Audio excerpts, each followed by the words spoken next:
ಮಂಗಳೂರಿನ ಬಿಜೈ ರಸ್ತೆಯ ಗೋಡೆಯೊಂದರಲ್ಲಿ ಲಷ್ಕರ್ ಜಿಂದಾಬಾದ್ ವಿವಾದಾತ್ಮಕವಾದ ಗೋಡೆ ಬರಹ ವಿಚಾರದ ಹಿನ್ನೆಲೆ ಕದ್ರಿ ಮಲ್ಲಿಕಟ್ಟಿಯಲ್ಲಿ ಹಿಂದೂಪರ ಸಂಘಟನೆಗಳು ಪ್ರತಿಭಟನೆಯನ್ನ ನಡೆಸಿದ್ದಾರೆ.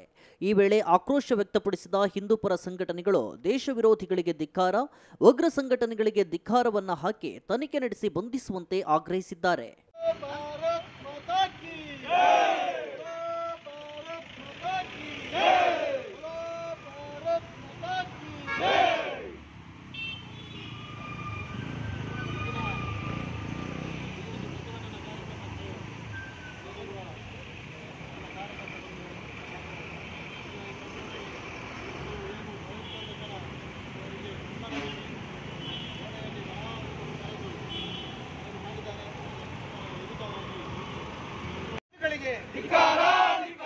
ದೇಶ ವಿರೋಧಿಗಳಿಗೆ ಉಗ್ರಗಾಮಿ ಸಂಘಟನೆಗಳಿಗೆ ಉಗ್ರಗಾಮಿಗಳಿಗೆ ಉಗ್ರಗಾಮಿ ಮಾನಸಿಕ ಸ್ಥಿತಿಯವರಿಗೆ